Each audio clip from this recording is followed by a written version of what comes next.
Today we're going to be going over my takeaways real quick for the past 3 days, February 18th, 19th, and 20th of 2025. So, on the 18th, I learned my takeaway was do one thing at a time and go with it.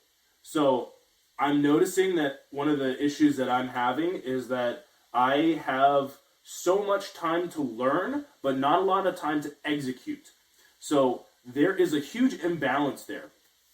In order to balance that, and I think there is a point where if you watch too much or if you learn too much, it's actually detrimental.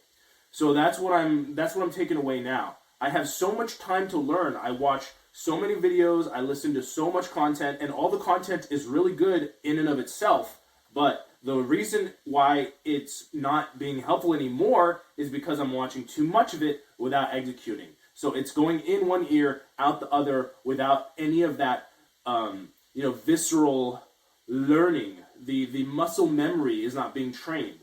Okay? So I think it's better to, in a situation where you have a lot of time to learn, let's say you have all day at your job to listen to stuff, once you feel ready, it's like, wow, that's really good. I really feel like I know what I need to do when I get home. I really know what I need to do when I get to the weekend. Once you feel that, I feel like it's better to stop listening to content and just loop over what you've been learning. So if it's a single video that is giving you a lot of takeaways, what I've been doing lately is I've been watching that video over and over again. So I won't go to a different video. I will rewatch the same video 2 times, 3 times, 4 times. And so as I do that, I'll be able to loop on the same things. Not only that, but I make playlists so I can loop on, say, 2 or 3 videos, and that'll get me through the whole shift, watching those 2 or 3 videos 2, 3, 4 times. And so by the time I get home, I'll be able to I've been able to recall a lot of this information better. So there was a time when I wouldn't be able to recall any information, and the entire thing, the whole day of learning was just a complete wash. I learned a lot, but at the same time, I learned nothing. So this is going to at least put you further ahead than that. The other takeaway is remember that you're going to die someday. Just look at yourself. Look at yourself and just know that you are a day older. It doesn't feel that way, but like feel the body that you're in. You know, if you're at the stage that I am, you can feel like there's certain parts of your body that don't work as good. There's aches and there's pains, and it's not like when you were a kid. There's things that are starting to calcify and get stiff, right? You've never been this old before. And at the same time, you're never going to be this young ever again. Okay? This is a lesson that I feel like every father learns. So if you're not a father yet, just take this lesson away because it's so powerful. You can do this to yourself. You can think of 14-year-old you, 15-year-old you, 19-year-old you, whatever age you're at, and just understand that you are somebody's kid who just happened to grow up to a stage where we're not really counting days anymore. But you used to be a very, very little kid, 1 month old, 2 month old, where your mom was literally counting the days. You used to be 3 days old. You used to be 5 days old. It's just that you're not counting, but the time frame is still the same, where you're still growing 1 day at a time. And so just understand that you're not getting any younger. But at the same time, you're the youngest you will ever be. Ever again. So another takeaway is once you have the answers, stop listening and start executing. You can start listening again once you've integrated your new learning like muscle memory. Same thing as before. We'll skip that. Put in the reps. Okay, so I guess I was looping on this quite a bit on that day. But those are my 2 takeaways. On February 19th, what I said was gratitude and the 90-second rule. So this week has been very, very stressful and strenuous and anger-filled for me. It was a very negative week. I don't know why, but it's strange because I almost wanted to stay in that mood. I almost wanted to be angry because at the end of the day, I know I can control my emotions. I can be happy. I can be happy angry. I can be angry. I can be hateful angry. I can be like goofy angry. I can change my emotions if I really needed to. If on a dime, if I really like, let's say I was like crying, I'm like so sad, and then like someone comes in the room, you can change your emotions. You can stop that real quick. Right? So you are in control of your emotions, and in that sense, like, is that something that really serves you? Is that emotion? Is that anger really serving you? And if it's not, then just give yourself, this is something that I got from Tony Robbins, credit where credit's due, 90-second rule. He gives himself 90 seconds. I mistakenly called it 180 seconds at one point, but 90 seconds, 180 seconds, whatever time you need, just give yourself that cutoff. And just, if you have power over yourself, oh yeah, that's the other takeaway. I don't think I even wrote that down. I'm going to have to write that down. But another one of the takeaways is when you're angry, when you're upset, it's because you feel like you don't have power.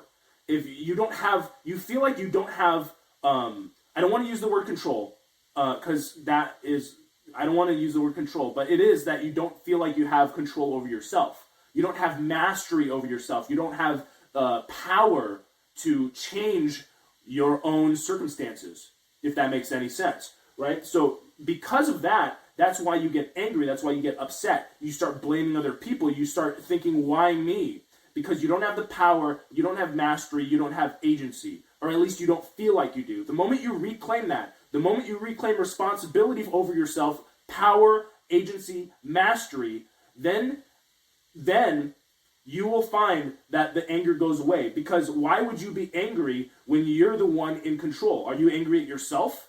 Are you upset because you have power?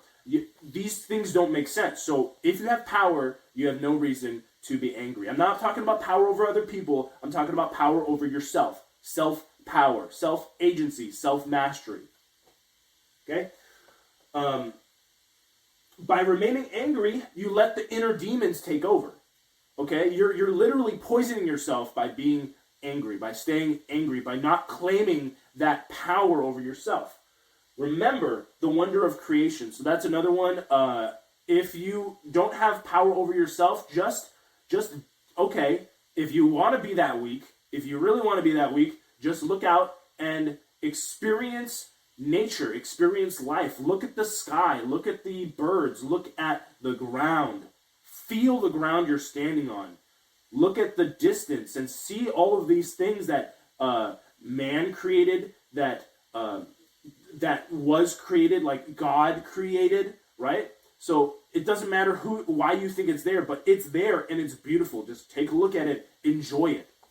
The other thing is whether someone else wants to be in a relationship with you or not, okay? So it's not up to you to decide whether the other person wants to be in a relationship with you. It doesn't matter who you are. If you can be the biggest bum, you can be the worst human, you can be a terrible human being, but if the other person wants to be with you, that's their choice to make, okay? You can't just go up and say, hey, I'm a terrible person, you shouldn't be with me, and you should break up with me. You can say, I'm breaking up with you, but you can't say, you need to break up with me. That's their choice to make, okay? So you saying stuff like that, that's because you lack confidence, you lack self-power, okay? And you are trying to put that responsibility on the other person because you want to control the situation. That is a very important thing to do. So there's certain parts of you, this is accessible to everybody. If you develop your Fool, you're developing, it's important to develop your self-identity. Once you have self-identity, once you know who you are, you'll be able to put yourself in a situation where you gain competency, okay? It's hard to gain competency when you don't have self-identity.